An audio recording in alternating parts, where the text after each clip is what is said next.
Okay, I'm going to discuss how to manually fight on Elvenar. We're currently doing the Silk Tournament. I'm just going to pick one of these fights to go to, and we're going to give it a shot with a manual fight here. I have no idea what is going to come up when I click one of the 4 encounters to work on. There'll be a random terrain board to look at, and let's just take the first one and see what we get out of it. It shows that I could cater over here by selecting the cater button, but we actually want to try fighting a manual fight. This is on my small city, and I don't have very powerful troops or very many military ancient wonders yet on this account. Not all the troops are leveled up that I use, and so I use a lot of basic troops. So we'll give you a look at the fighting from a younger city. So what we do is we want to select fight.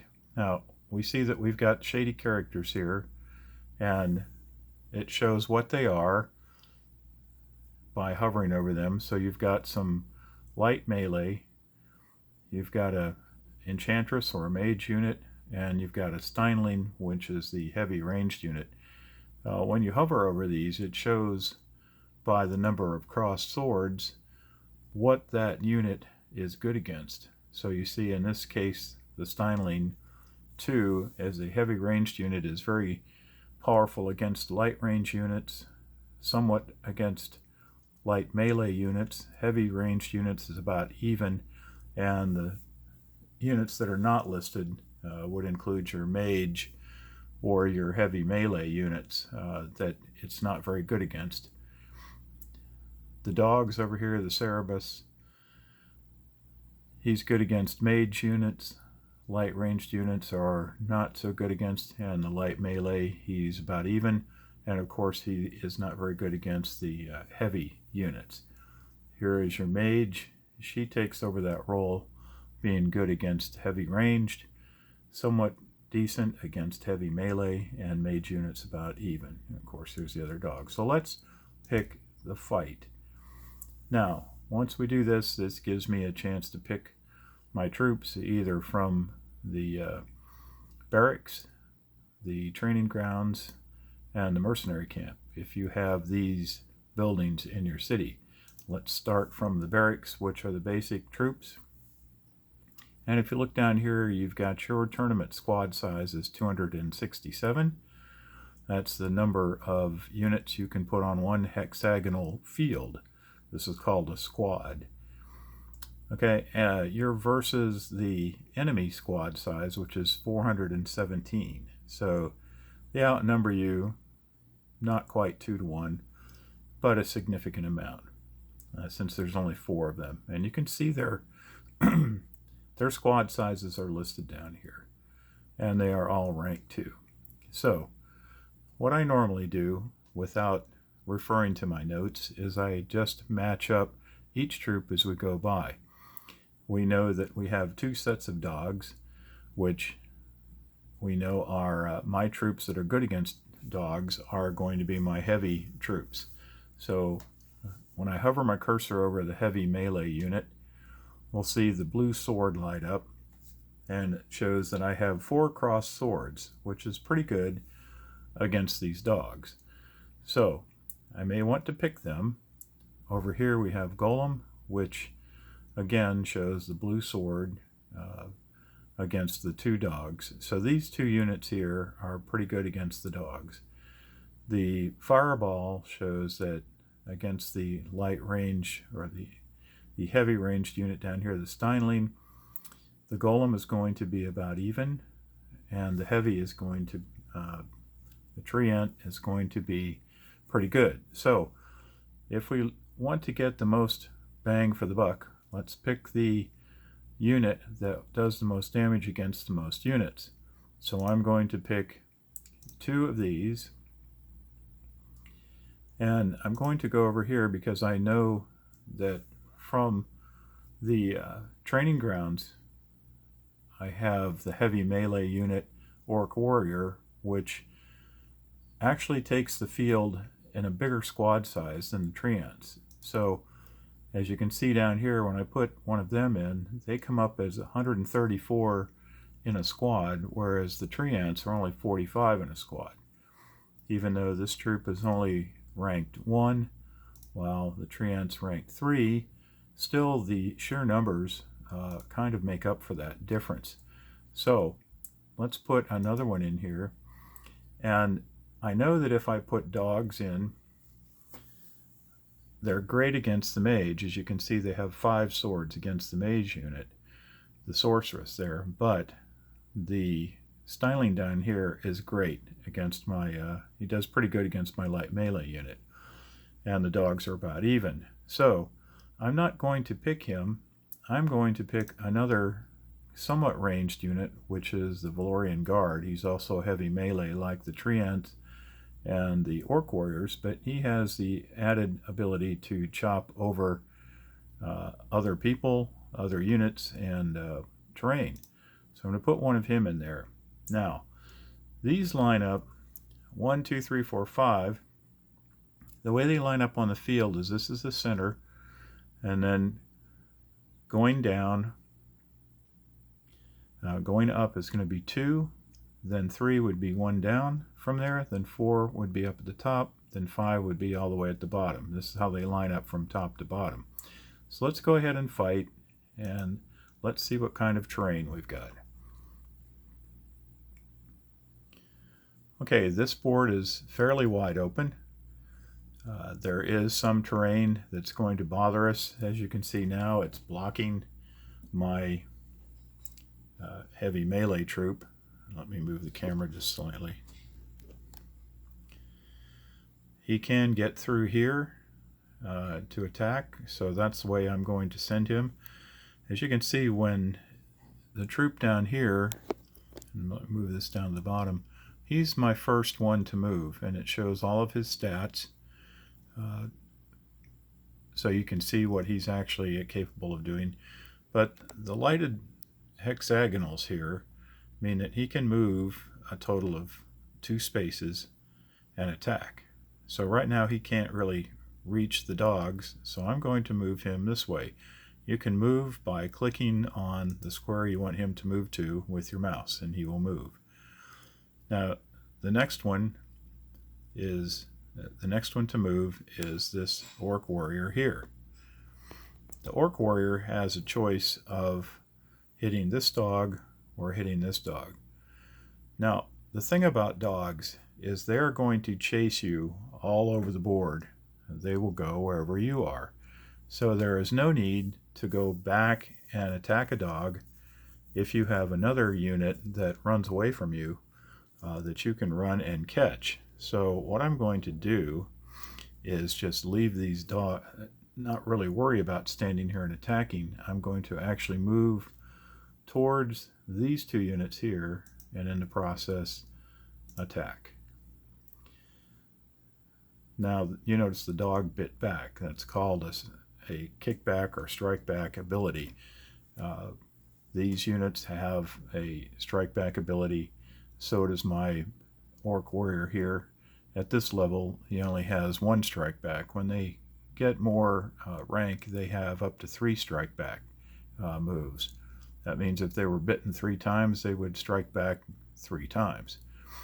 Okay, so the next one I'm going to move, since he's lit up for me automatically, is my Valorian Guard. I'm going again to move him forward towards these group over here and strike as I go by.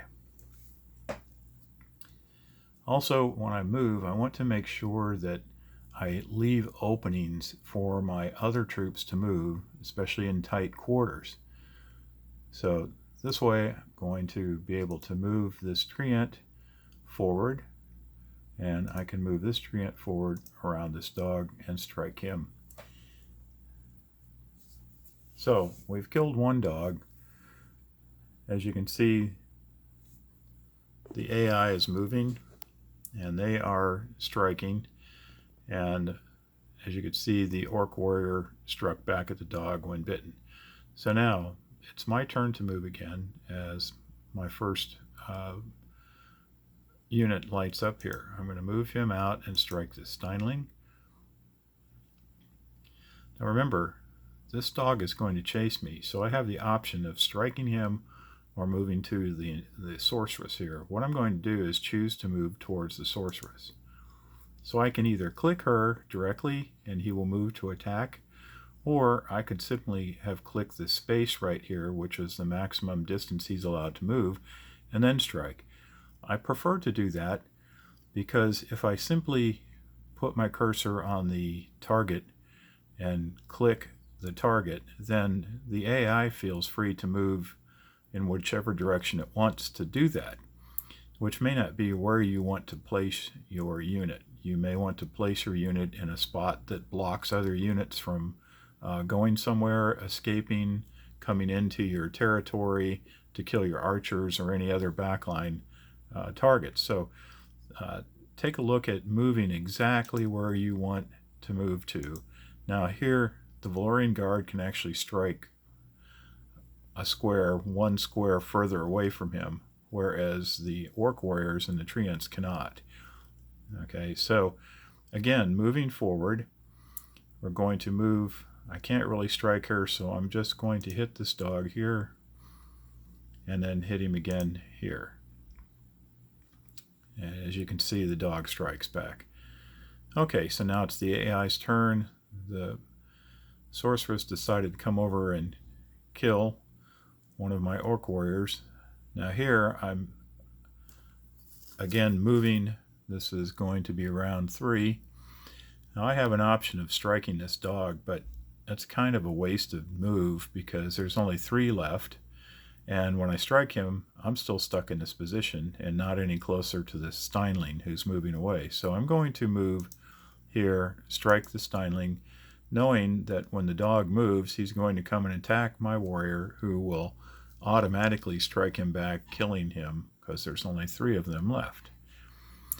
Since my goal was to get to the sorceress, and my Valorian Guard is right next to her now, I don't have to really chase her down. She's here, so I'm going to turn and strike her. Same with my Treants, which do a fair job. They're not optimized against killing sorceresses, but they do a fair job against her. Now the dog will come up, bite me, and then get killed, leaving the Steinling to chase down. This is why when you are fighting a battle using heavies, you must keep moving forward towards the units that can strike you at a distance. So I'm going to keep moving forward here, strike him, and now I have to get these guys around there. So I'm going to start trying to walk around this barrier. Just in case the Steinling comes back this way, I'm going to send one Treant back that way and continue moving these forward. He did come around behind my Orc Warrior, so he's going to keep going back in this direction here, if he makes it. And that's that. That came as a victory for me. I lost 1 squad of Orc Warriors. Part of this squad and part of that squad, these 2 were untouched. Now you have the option of clicking on the diamonds down here. You can resurrect your fallen warriors if you so desire. I do not, because I find them a little expensive, whereas I can use speed boost, time boost to manufacture more of them at a much more cost-friendly approach than using diamonds here in the field. So I'm just going to select back to province, and this shows that I have won that 1 of 4 encounters here in the tournament. Now this is the Silk tournament, and as you can see, this is Thursday. I'm only on number 3 out of 6 rounds, but already we have gotten our 10 chests. If you click on this, which will show that all of the 10 chests are taken, and we still have 40 hours to go. So if we wish to do this again, I would click on another province, or another encounter here. Now, as you progress in these tournaments, the better thing to do when you click on these, if you do wish to fight, instead of cater, because here it is getting a little more expensive because I'm getting into round 3, you can choose to auto fight. To do that, you would select fight, line up your troops, and then hit the auto fight button. In this case, we see here that we're facing 7 squads of enemy. We know from the last fight that I used the heavy melee, which seems to get 6 of the 7 with some degree of capability here. So if we were to line 5 of these up, I'll select 5. That leaves the sorceress down here without a properly matched unit. She is good against heavy melee to some degree, but she is of little importance because I want to focus on killing these 6 here out of the 7.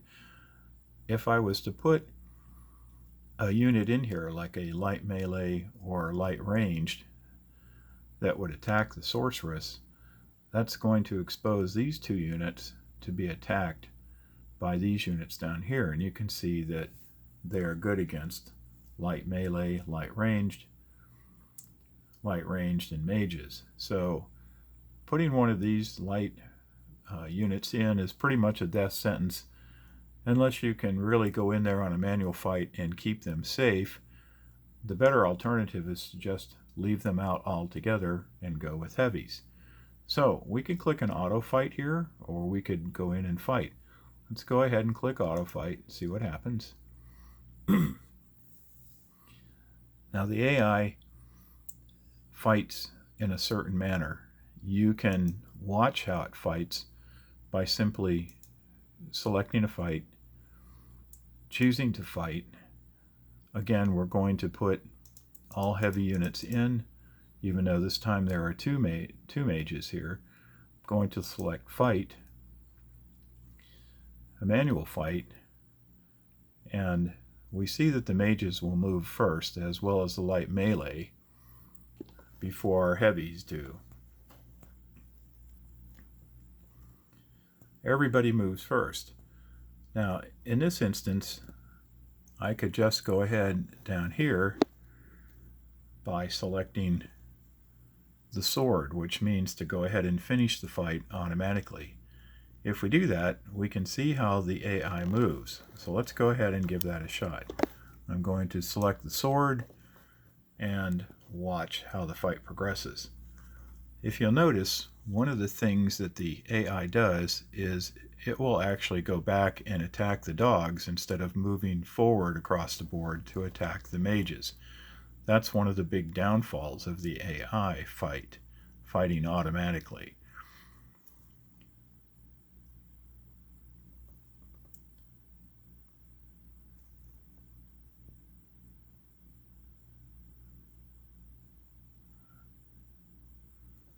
Actually, the AI is not doing too bad here. They are moving forward somewhat towards, and that was nice. The sorceresses have chosen to come back and get in and amongst the trees to continue the fight. So now the AI is actually doing a pretty decent job, but the terrain is wide open. There is no bottleneck, which usually spells disaster, especially if there's only one way out from behind a row of hedges. So the AI is doing a pretty good job, and you can actually watch this if you select auto fight.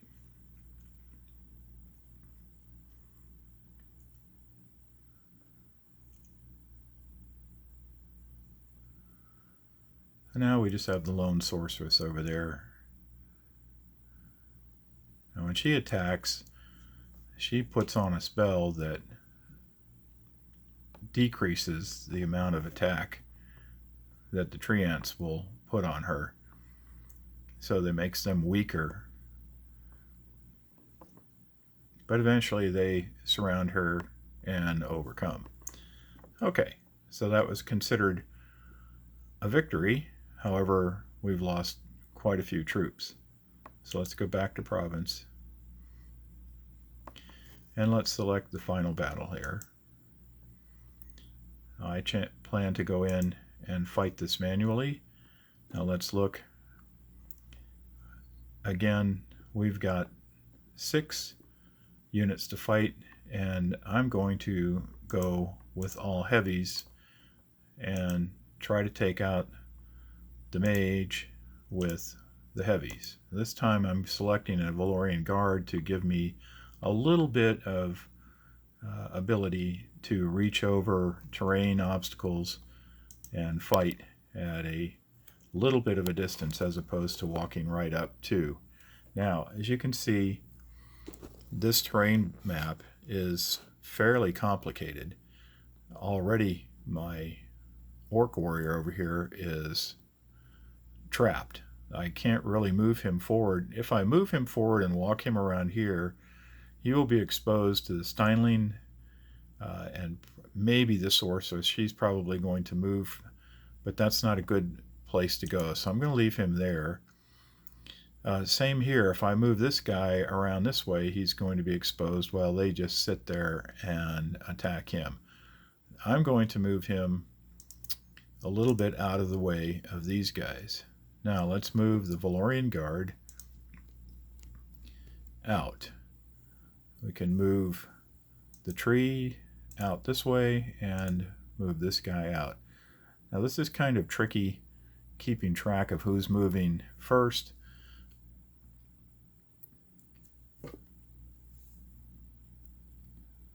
now we're trying to get everybody over to the fight. Notice that she's staying out of the way. I'm just going to stay here and move up with the Valorian guard to attack the Steinling. We'll get the trees out as soon as we can.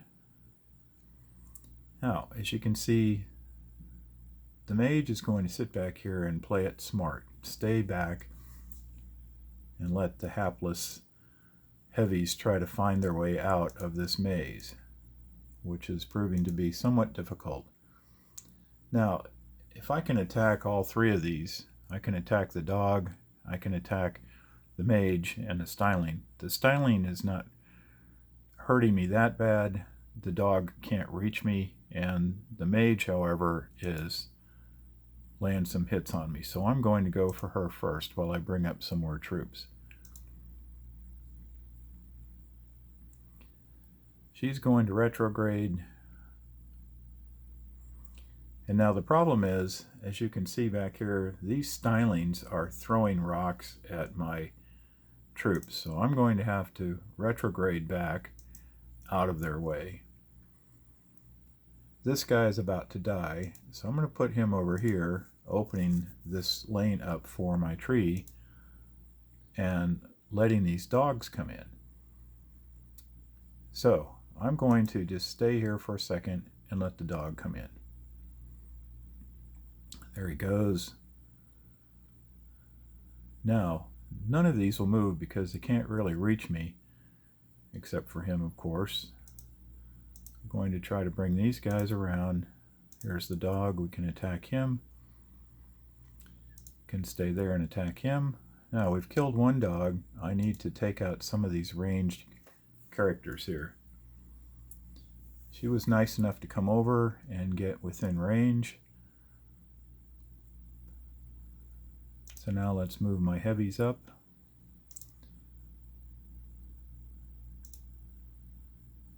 And let's go ahead and try to take her out. She's going to walk backwards a little bit, and the dogs are going to come in. Let's get my heavies in range here. Leave him here. Leave him here. I'm going to walk backwards here and let this dog come in so he's not blocking the entrance anymore. We'll kill him.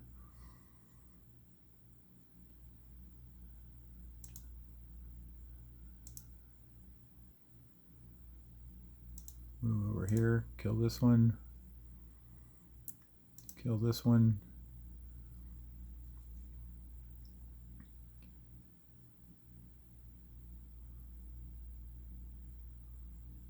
Okay, so now I'm a little bit in trouble here, but we'll go ahead. I don't want to block this up anymore. Let's just let the dog come in. Now he's out of the way. Hopefully the Steinling will come in. Nope, he didn't. Okay, let's go ahead and chop him. Now let's move through this opening here and get to these other two ranged attackers. As you can see, the dog dies automatically. Now we're going to get these two guys into the fight here. That was nice of her to come up where I can reach her and chop her. And of course, let's get the Steinling here. This is a very difficult board to attack. Let's move forward a little bit so we can see what's going on here.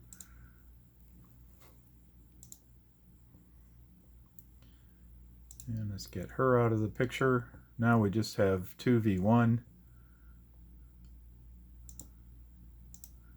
And that should do it. Okay, that wasn't real pretty, but you see how to handle these difficult boards. Now, if you decide to simply cater your way through this, that's a lot easier and quicker. But if you get into auto fighting, you can't cater for some reason. You've run out of supplies. You can't cater and you have to fight. Then I would highly suggest doing a manual fight so you can do the things that need to be done that the AI can't do. And that's it for now. Thank you very much. There's my little city here. We're actually in Sorcerers and Dragons. So, working on that down here. And I hope that helped. Thank you very much.